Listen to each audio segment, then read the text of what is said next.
have you here. Thank We you, know Shane. you're with American Airlines. We know you are doing a great job there. Why don't you just quickly tell us a little about yourself and your role? Okay, thank you, Shashank.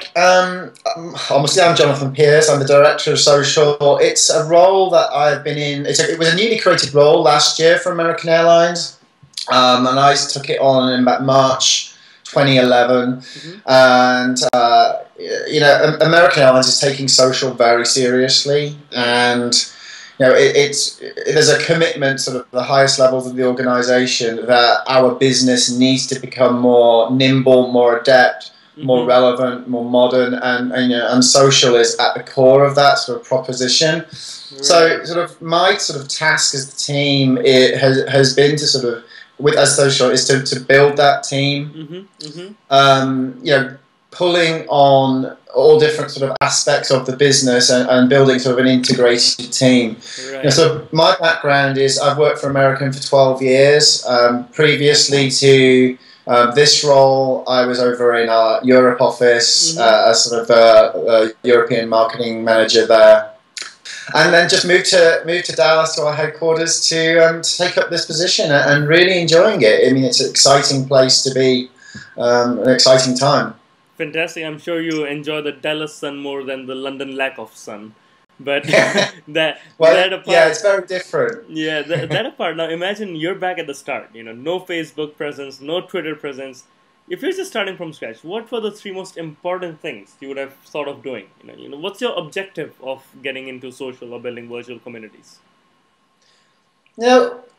I think our main objectives in starting our social presence were really simple. Right. Firstly, it was to understand what social channels are and how we can communicate in this new way with customers. At a sort of base level. Right. And secondly, from sort of with my marketing hat on as well, is to inspire people to travel. If we can do that through a channel which is not just considered sort of an operational channel, and it's not just considered a marketing channel, it's about giving people reasons to pack their bags and go, because... But go only on American, or just go? And you try to fit it in? I think well, obviously on American, because that's the only airline to choose. But no, I mean, I think also every airline marketer, is also thinking about how we inspire customers to travel. I mean, because we all benefit if everybody is seeing the world and has this dream to get out there and see something different and see different communities and so on. So that's always been our second objective with everything we do in social, is to inspire people to get up and go. Fantastic. Now that's the inspiration stage, and then you have, of course, the planning stage as well covered. Exactly, and I think traditionally the inspiration stage is not a core area of strength for the airline. I mean, we typically come into play once somebody is either planning or made a decision. Yeah. Yep. Okay. Now, interesting. So now, there's this whole plethora of social mediums today. There's Facebook, Twitter, Pinterest, Instagram, you name it. And if you go to China, there's Weibo, Xiaomi, and you go to Spain, you go to Germany. Everyone has their own, right? Yeah. So, given you're an airline, it spans continents, countries. How do you choose what to be in? Which platforms to tackle more aggressively and which to leave out? Well, we assess each platform and determine what sort of potential value each brings to both American and also our customers. Right. We need to be careful that we have one overarching storyline, we need to recognise that each channel is different, and each platform is different, and you can't just copy and paste your messaging to each channel. You've got to understand that customers are different in each channel, each platform, and how the customer is digesting information in each platform, and adapt your strategy to those. We've now got official channels on 8 social platforms, Twitter, Facebook, LinkedIn, Google+, Instagram, Flickr, YouTube. and most recently Pinterest. And so you got Instagram, Pinterest, and Flickr. How do you prioritize what to do, and where do you spend your effort? well, we're using them. We're using them differently. Flickr is perhaps not as relevant now. Mm-hmm. It was kind of one of the early emerging models. So we really just maintain. Right. Instagram, we are growing, and we are particularly using that for the day of travel type content. So, if you're in an aircraft, snap a picture of the plane, snap a picture of the view, tag it. It's your experience. Whereas Pinterest for us right now, our strategy is back to the sort of inspiration, planning, memories. It's kind of like your scrapbook of your trip. Pre-travel and post-travel phase is more Pinterest. Instagram is during travel. Okay, so you got all the boxes. Exactly, exactly. And I think it's kind of similar for the sort of more text-based social platforms as well. Twitter for us is huge. It takes up the majority of our efforts and our resource. Right. But we are finding that it's more pre-travel and day of travel travel assistance that we're providing. Right. Whereas Facebook tends to be sort of post-travel, and it kind of bookends it because it's back in inspiration and in your sort of post-travel experience. So we've got the complete. Okay. So then, do you see yourself driving more customer service through Twitter and more destination and sales promotion through Facebook? Is that the split, or it's all intermingled? We do the whole range across all channels, but I think naturally our focus does tend to lend to what you say, is that because day of travel assistance requires more resource, we are leaning towards focusing on Twitter as that day of travel assistance. Although we do kind of book it, we do kind of clearly inspire people to travel as well on Twitter, because we look at our Twitter strategy is very much about having an integrated model, and we don't believe in having sort of a separate customer service Twitter channel from a brand channel. Okay. Because it's about a long-term dialogue with the customer. You look after their travel assistance issue today, and you do it well. Then you've opened a conversation with them for the next trip, and you're able to communicate with them messages and and other content rather than treating it as a transaction. So you feel that's a concerted approach you have deployed, where instead of having, so Delta has Delta Assist, EasyJet has EasyJet Care, JetBlue has JetBlue Cheaps for its deals. Yeah. But you feel an integrated approach is better so that it's cohesive. Is that it? Our strategy is to have an integrated model, because we believe the customer wants to do business with one American Airlines in one place. And it's up to us behind the scenes to reorganize ourselves in whatever way it is to give the customer what they want through that one channel. So is there someone redirecting queries then? Like, oh, it's related to A Advantage, then someone else handles it. It's related to on the day of travel, why is my flight delayed? Where's my bag? Then someone else handles it. Do you have such a workflow system behind the scenes?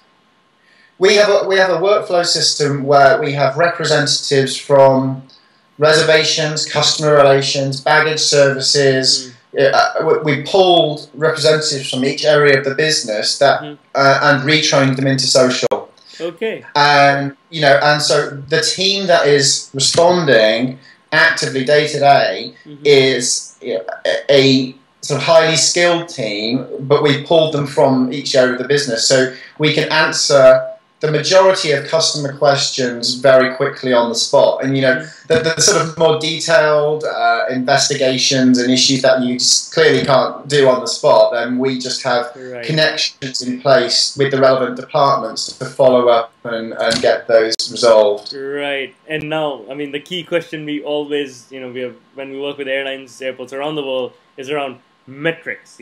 How are you driving goals? What's my ROI, the elusive ROI? What are your metrics, some of the KPIs that you're held accountable for? Well, we have many different metrics for measuring success. It really depends on the content.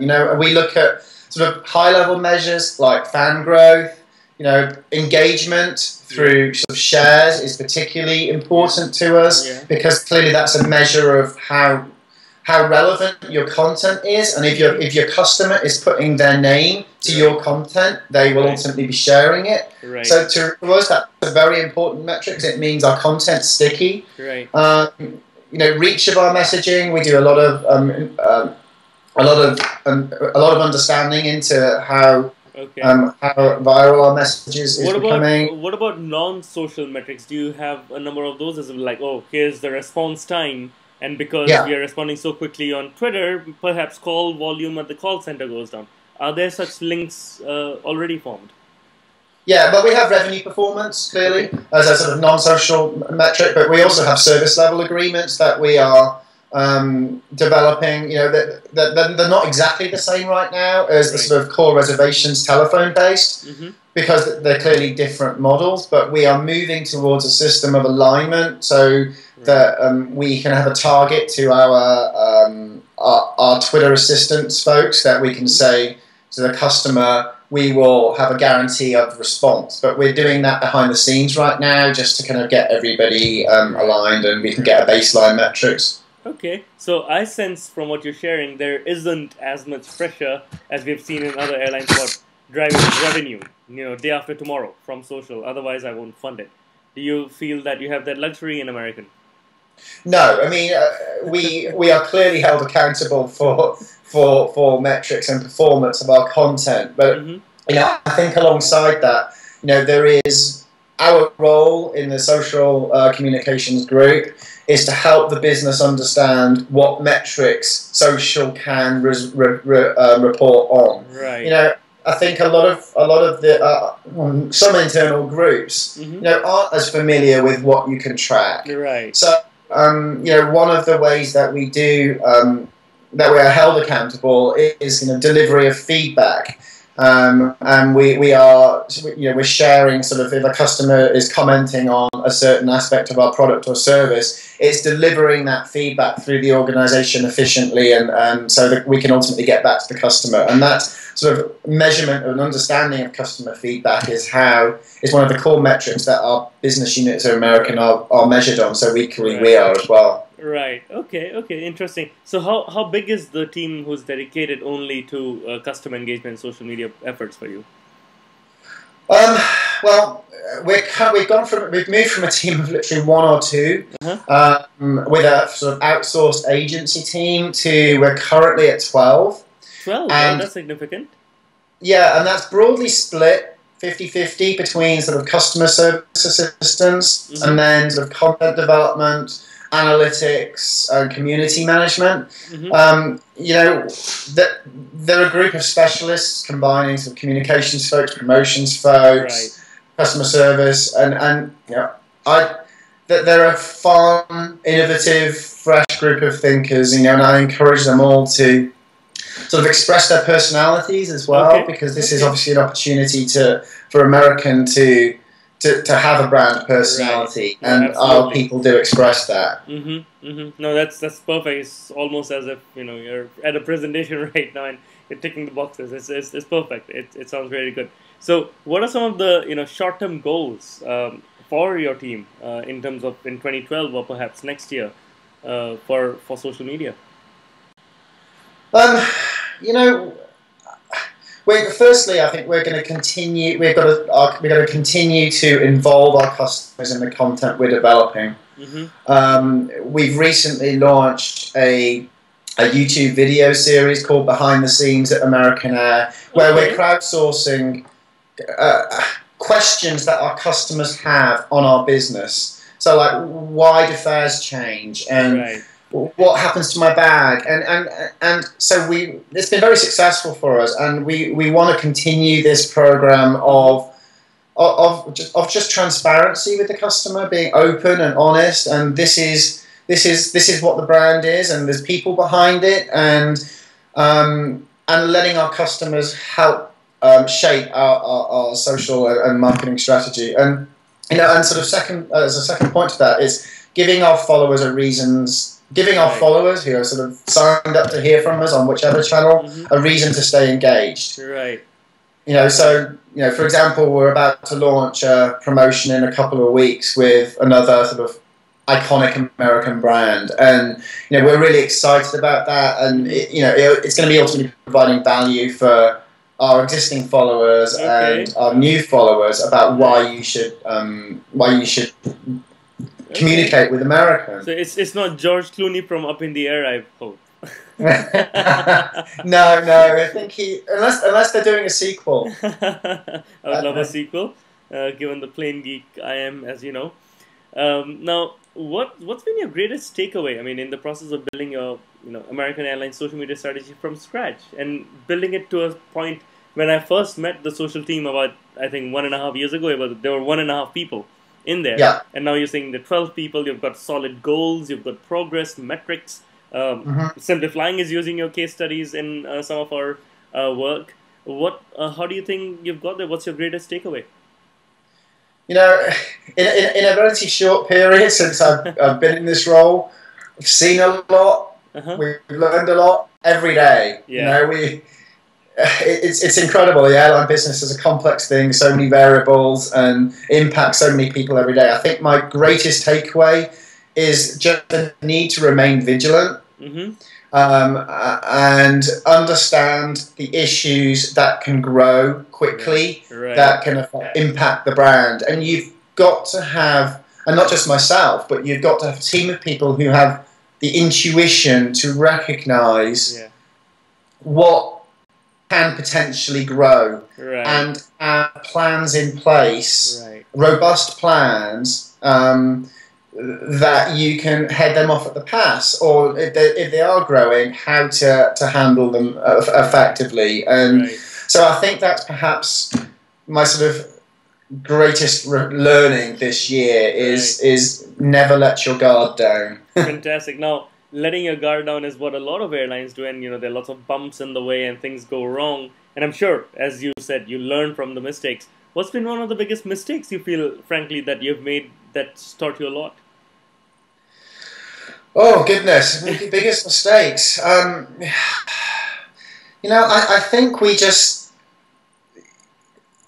Every issue that we handle clearly has ways that you could have done better at the end of it. And, we've gone through several high-profile crises, social crises in the last couple of years. The Alec Baldwin scenario was back in earlier this year was a fascinating case study for us about how we can about what can happen to the brand if you don't act quickly. And I think one of our learnings from that was the importance of being connected to all different parts of the organization. So a social team at a computer in Dallas doesn't have a handle of the scene about what's happening in an airport across the world. And so, one of our...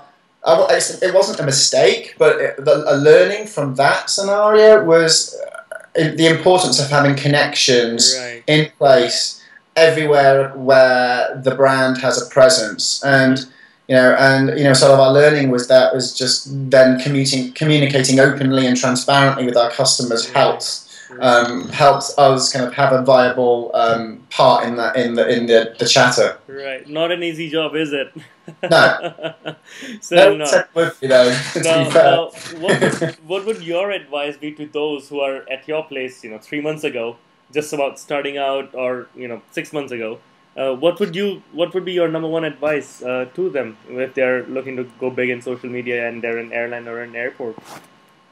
Well, I think besides being vigilant, my number one piece of advice is you need to be able to scale quickly.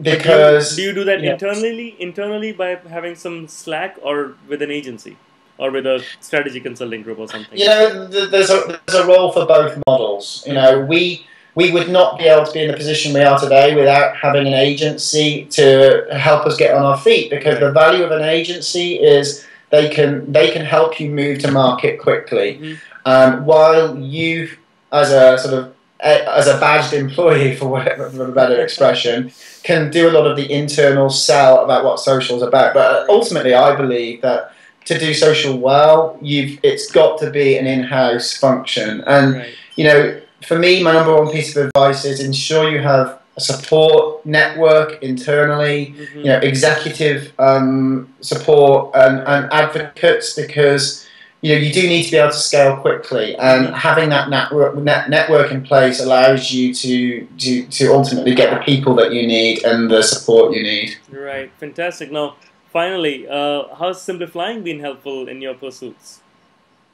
Well, you know, simplifying plays a critical role for us, and you know, and I hope you as an individual and as a group understand the impact that you have in opening doors for people like me and brands, other brands, in that you know you provide credibility to what we do, and when you know reports and analyses and interviews like this are sort of published. Right. You know, those are the reports that get sent internally via email and shares around our organisation, Right. and it causes questions to be asked. You know, so what's our perspective on this, and Mm-hmm. where's our strategy going, and you know, what's this competitor doing that we're doing differently? Right. And so it's a door opener, and you know, and that's really important for us in that it helps. And simplifying helps put social on the agenda, and you know, so thank you for your support as well Fantastic. during. It's great to hear this, and I'm sure the team will be delighted to hear your comments, because lots of hours of effort and lots of sleepless nights go into this across I'm time sure. zones as well. But I'm very happy that, you know, and humbled that we have been of great help, and I'm delighted to see the progress Americans made. Personally, I was Thank there when I was there 1.5 years ago, and I saw 1.5 people. I was a little nervous because you. it's a huge airline, and how do you grow from there? But I think you've done a phenomenal job. Kudos to your team as well for handling the ups and downs very well. And I Thank you. think we're very excited about what's to come from American. Yeah, absolutely. Yep. Yeah, the future's bright, hopefully, and you know, there's lots to come, and so sort of stay tuned, and sort of look forward to talking again with you. Fantastic. All the best, Jonathan.